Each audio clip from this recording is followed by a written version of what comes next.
Bonjour tout le monde. Aujourd'hui, je conclus ma participation à l'Assemblée générale des Nations unies. Au cours des derniers jours, avec les dirigeants d'à travers le monde, j'ai travaillé sur des enjeux importants comme la protection de l'environnement, la lutte contre la pauvreté et l'égalité des genres. As the world marks the 75th anniversary of the Universal Declaration of Human Rights this year, Canada continues to reaffirm the importance of the rule of law and the rules-based international order. We need these rules to foster the stability that is essential to global prosperity and economic growth. Yesterday, at the UN Security Council, I called on Russia to withdraw its troops from Ukraine immediately, completely, and unconditionally. On top of the horrors caused by Putin in Ukraine, Russia's war is causing global inflation, which hurts all of us.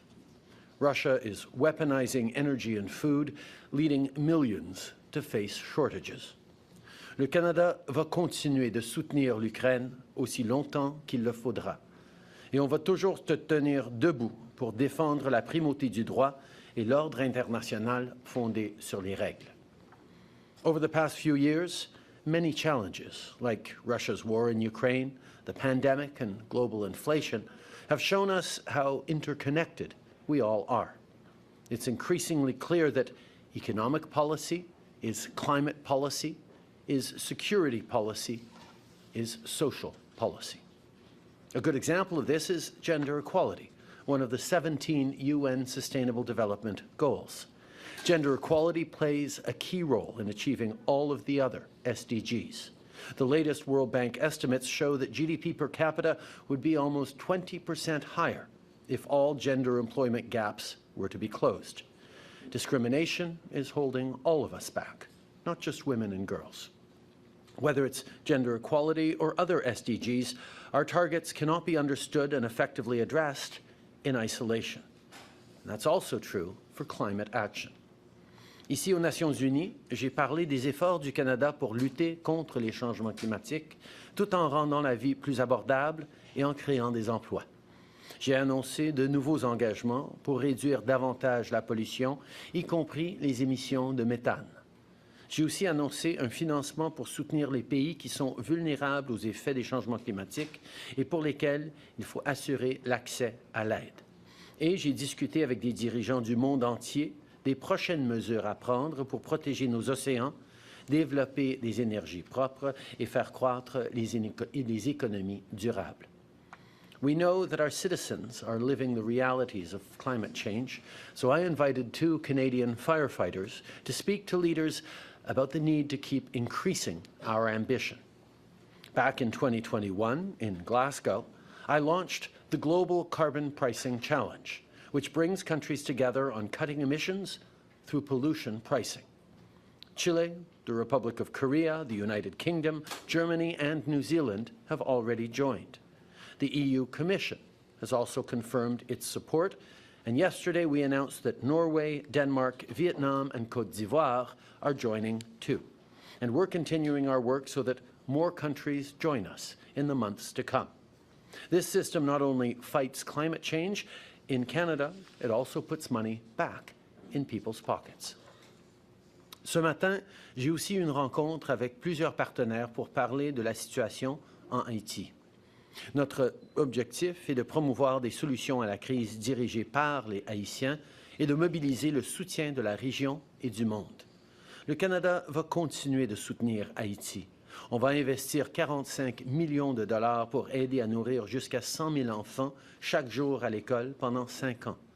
On va investir dans le Fonds commun en matière de justice du Programme des Nations unies pour le développement afin d'aider, entre autres, à lutter contre la violence faite aux femmes.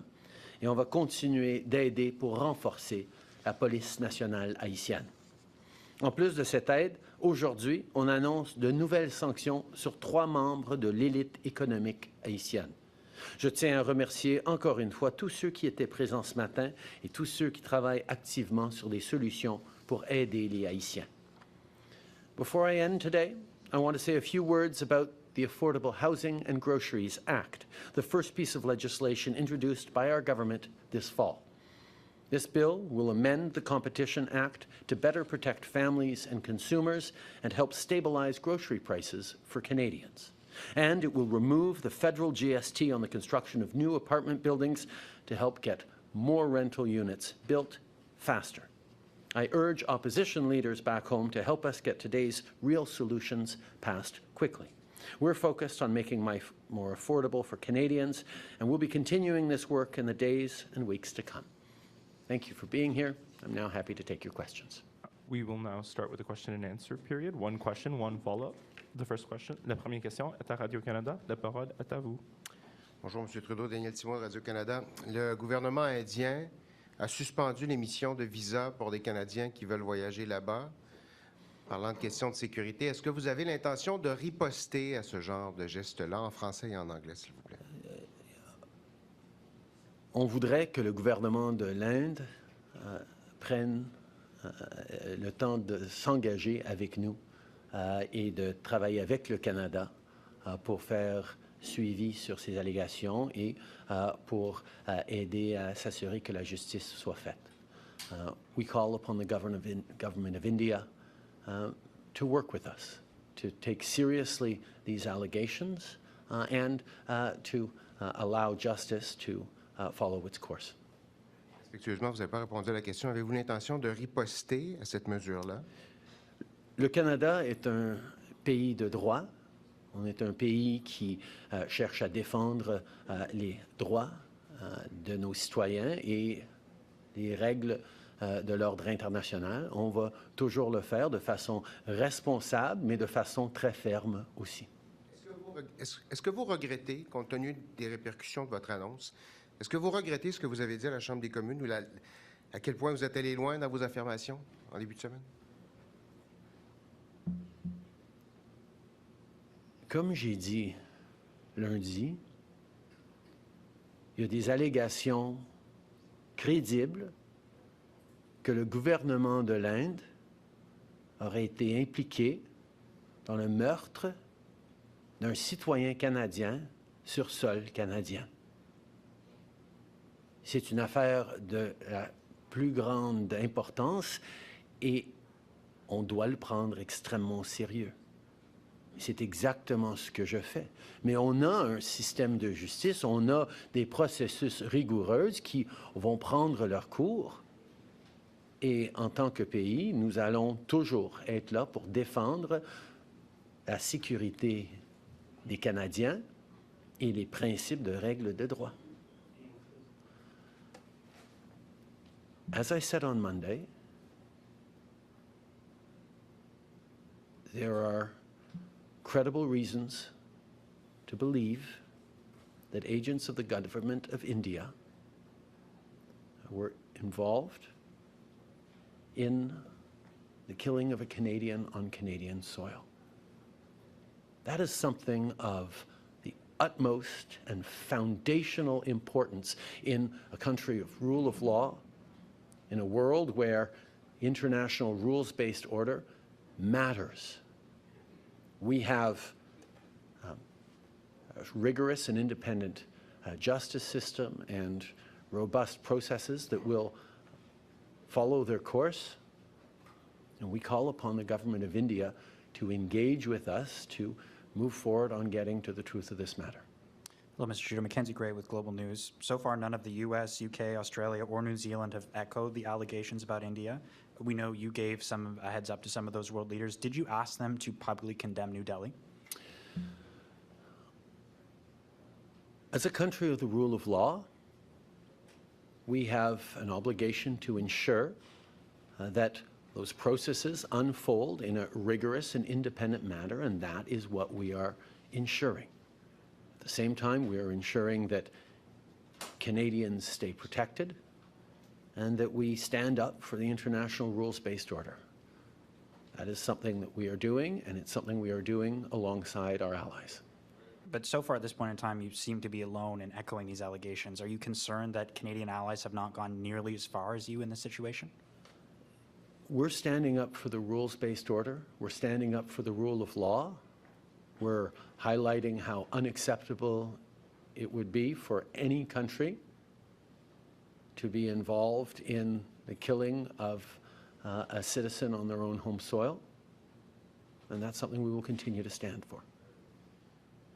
Prime Minister, since you made your statement in the House of Commons the other day, some of the reactions, some of the conversation's been about the quality of the evidence, how much Canada has. You said it was credible. Can I ask you to characterize it just a little bit further about how extensive it is, how solid it is, and whether you might ever share some of that with the public? So how extensive is this evidence? I think it's extremely important that as a country with a strong and independent justice system, we allow those justice processes to unfold themselves with the utmost integrity. But I can assure you, the decision to share these allegations on the floor of the House of Commons Monday morning was not done lightly. It was done with, or Monday afternoon, was done with the utmost seriousness. Nous avons un système de justice rigoureux qui va suivre les étapes requises, mais je peux vous assurer que la décision de partager avec les Canadiens ces allégations extrêmement sérieuses lundi après-midi n'a pas été prise à la légère. I mean, if I understand correctly, are you suggesting that the evidence was extensive? Is that what you're saying? I'm repeating what I said on Monday afternoon, that there are credible allegations that we need to take extremely seriously as Canadians and indeed as a world. Did Prime Minister Modi confirm or deny these allegations when you talked to him about them? As I said, I had a direct and frank conversation with the Prime Minister in which I shared my concerns in no uncertain terms. Hi, Prime Minister. Tom Perry, CBC. Can I ask you, you've been asked about this already, but India has suspended visa services here in Canada. Are we going to reciprocate? Are you going to take some kind of action, tit-for-tat action in this? We call upon the government of India to take seriously this matter and to work with us to shed full transparency and ensure accountability and justice in this matter. We are a country of the rule of law. We are going to continue to do the work necessary to keep Canadians safe and to uphold our values and the international rules-based order. That's our focus right now. And when the two Michaels were taken into detention by China, you were quite successful. Your government was quite successful in rallying international support for Canada. It seems that countries are less eager to take as firm a stand on India. Why do you think that is? In the situation of the two Michaels, Canada grounded itself in the rule of law, in our values, in upholding our international treaties and obligations, and demonstrated that as a country of the rule of law, we will remain anchored in it. That's what we did as a country, and that's what we do on the international stage, whether we're standing up for Ukraine or emphasizing the importance of the international rules-based order in other contexts. The rule of law is there to protect Canadians, it's there to protect all citizens around the world, and Canada will always be crystal clear on our defense of that for the protection and safety of everyone. Hello, Prime Minister. Joy Malbin from CTV. I've got a question for my colleague in Ottawa, and I have another question about Ukraine. But first, can I ask you a couple of things about India? Will you share the evidence? And the other question about India is, can you tell us what kind of precautions that Canada is taking, security measures at the High Commission in India? First of all, Canada has a rigorous and independent justice system that we trust to follow through the processes. As a country of the rule of law, we will ensure that those processes are strictly abided by and respected. In terms of safety in Canada and safety of Canadians, we always take the safety of Canadians extremely seriously, whether at home or overseas. I can assure everyone that Canada is a safe country. I continue to call for calm and for Canadians to remain true to who we are, open, respectful, grounded in respect and trust in our institutions and our law enforcement and justice systems. Okay. Le Canada est un pays sécure, un pays qui respecte les différences, un pays qui va toujours être là pour défendre la sécurité et le bien-être de nos citoyens, ici au Canada ou ailleurs à travers le monde. Nous allons continuer de le faire.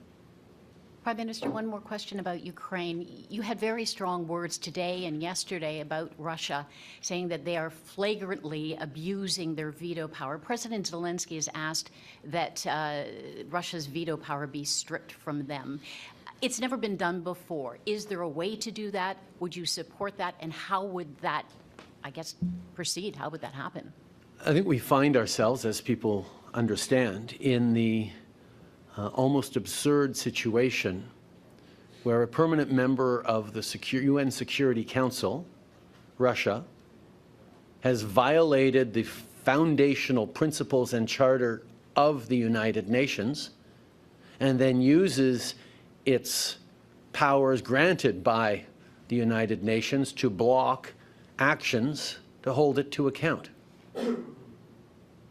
That is why the condemnation is so broad spread around the world of Russia's actions, and why we will continue to work amongst allies here at the UN and in other fora around the world to hold Russia to account, to ensure that they do not profit from this illegal and unconscionable invasion of a peaceful neighboring sovereign nation. Okay. Je pense qu'on se retrouve dans une situation, c'est très clair qu'on se retrouve dans une situation quand même un peu ridicule ou même absurde que un membre du Conseil de sécurité des Nations unies, la Russie, ait violé les principes fondamentaux des Nations unies, puis ensuite utilise sa position au sein du leadership des Nations unies pour empêcher toute redevabilité ou conséquence pour leurs actions. C'est pour ça qu'il y a une condamnation si universelle ici aux Nations unies et à travers le monde. On a eu 141 pays qui ont voté pour condamner la Russie l'année passée, et qu'on continue de chercher à exiger des comptes et s'assurer que la Russie ne profite pas de cette invasion illégale. Sorry, Prime Minister, but would you support stripping Russia of its veto power, and how would that happen? Canada has long encouraged UN reform of various types, and these are conversations that are ongoing. Canadian Press. I'm wondering, I'd like to ask about Haiti, if I could. The U.S. is reportedly getting ready to go to the Security Council to ask about a multinational security mission. Kenya will lead that. Now that Canada's off the hook in terms of leading a mission like that, can you rule out or say whether or not Canada would take part in such a mission? I think let's be very clear that Canada is one of the countries, if not the country, that has been leaning in most substantively in standing up for the Haitian people. Whether it's the $100 million we've allocated to support the HNP 6 months ago, or the $80 million we're announcing further today, the 29 sanctionings of individuals responsible for the hardships going on for the Haitian people right now. Canada is taking action in significant ways, but Canada also has 30 years of experience in supporting the Haitian people. And we know that the only lasting solutions will come through working with the Haitian people themselves, empowering the Haitian peoples themselves to direct and take responsibility for the future. That's why I called upon Prime Minister Henry today to do much more to create political unity and consensus around international support and perhaps interventions We need to make sure that the Haitian people themselves are at the center of the path forward, regardless of how we define that path to be and how we work to establish the right plan. We know it takes development aid, it takes humanitarian aid, it takes security and perhaps military aid to stabilize the ongoing cataclysmic situation going on in Haiti right now. En français? Depuis les débuts de cette crise, depuis plus d'1 an, le Canada est là parmi les pays, sinon le pays, le plus engagé pour défendre et appuyer le peuple haïtien. 100 millions de dollars pour investir dans la sécurité en aidant la police nationale haïtienne. Aujourd'hui, une annonce de 80 millions de dollars pour aider, 100 millions de dollars pour la police nationale, 80 millions de dollars pour aider, annoncés aujourd'hui. C'est des investissements qui démontrent notre sérieux à ce niveau-là. Mais comme je l'ai dit au premier ministre Henry aujourd'hui, nous avons besoin, que ce soit nous au Canada, nos alliés du CARICOM, que ce soit des pays sur la scène internationale, nous avons besoin que le gouvernement de Haïti prenne au sérieux la nécessité de créer un consensus politique, mais aussi d'amener le peuple haïtien eux-mêmes en appui pour les interventions ou les plans que nous avons pour stabiliser et aider le peuple haïtien. On ne peut pas continuer de mettre des diachylons sur les crises et les défis auxquels les Haïtiens font face sans que les Haïtiens eux-mêmes soient au centre de toute solution. Et pour l'instant, le gouvernement n'est pas en train de rassembler assez un consensus ou de l'unité pour que n'importe quelle intervention soit réussie. Briefly on India as well, given the fact that Mr. Nijar was aware that there were threats against his life and meeting with intelligence officers, I'm wondering if you're concerned at all about how this was handled by the RCMP and CSIS and whether there should be a review of the fact that this couldn't have been prevented. I think there will be many questions continued to be asked about the matter at hand, and it is important that we continue to do everything necessary to keep Canadians safe. People come to Canada from every corner of the world, sometimes fleeing regimes that share very different values in various parts of the world than Canada. And when they come to Canada, when they become Canadian citizens, they deserve to be fully protected. And that's something that we have always taken seriously as a country, and we will always look to do even more to keep Canadians safe. We have time for one last question from international media. Prime Minister Neda Tawfiq with the BBC. You'll have no doubt seen commentary that the relations with India amongst the West, its growing importance, plays into the fact that a lot of your allies have been silent on this. I wonder what your reaction to that is, and if you do believe that accountability, if the evidence is credible, borne out by your investigation, if that will take a back seat to the harsh realities of geopolitics. There is no question that India is a country of growing importance and a country that we need to continue to work with, not just in the region, but around the world. And we're not looking to provoke or cause problems. But we are unequivocal around the importance of the rule of law and unequivocal about the importance of protecting Canadians and standing up for our values. That's why we call upon the government of India to work with us to establish processes to discover and to uncover the truth of the matter and to allow justice and accountability to be served.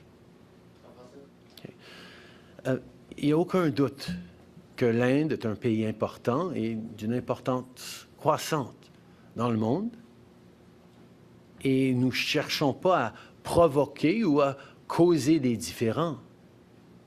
Mais nous allons toujours être sans équivoque sur les principes de droit et les valeurs que nous avons. Et c'est pour ça que nous demandons au gouvernement de l'Inde de travailler avec nous en toute transparence pour s'assurer que la justice suive son plein cours. That takes Merci us beaucoup to tout the le end monde. of our press conference.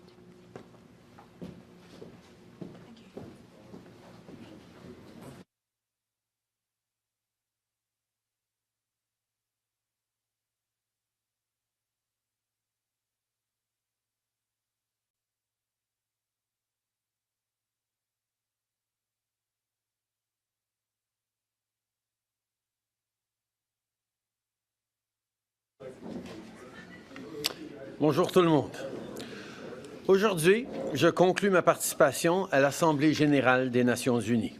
Au cours des derniers jours, avec les dirigeants d'à travers le monde, j'ai travaillé sur des enjeux importants comme la protection de l'environnement, la lutte contre la pauvreté et l'égalité des genres. As the world marks the 75th anniversary of the Universal Declaration of Human Rights this year, Canada continues to reaffirm the importance of the rule of law and the rules-based international order. We need these rules to foster the stability that is essential to global prosperity and economic growth. Yesterday, at the UN Security Council, I called on Russia to withdraw its troops from Ukraine immediately, completely, and unconditionally. On top of the horrors caused by Putin in Ukraine, Russia's war is causing global inflation, which hurts all of us. Russia is weaponizing energy and food, leading millions to face shortages. Le Canada va continuer de soutenir l'Ukraine aussi longtemps qu'il le faudra. Et on va toujours te tenir debout pour défendre la primauté du droit et l'ordre international fondé sur les règles. Over the past few years, many challenges, like Russia's war in Ukraine, the pandemic, and global inflation, have shown us how interconnected we all are. It's increasingly clear that economic policy is climate policy, is security policy, is social policy. A good example of this is gender equality, one of the 17 UN Sustainable Development Goals. Gender equality plays a key role in achieving all of the other SDGs. The latest World Bank estimates show that GDP per capita would be almost 20% higher if all gender employment gaps were to be closed. Discrimination is holding all of us back, not just women and girls. Whether it's gender equality or other SDGs, our targets cannot be understood and effectively addressed in isolation. And that's also true for climate action. Ici aux Nations unies, j'ai parlé des efforts du Canada pour lutter contre les changements climatiques, tout en rendant la vie plus abordable et en créant des emplois. J'ai annoncé de nouveaux engagements pour réduire davantage la pollution, y compris les émissions de méthane. J'ai aussi annoncé un financement pour soutenir les pays qui sont vulnérables aux effets des changements climatiques et pour lesquels il faut assurer l'accès à l'aide. Et j'ai discuté avec des dirigeants du monde entier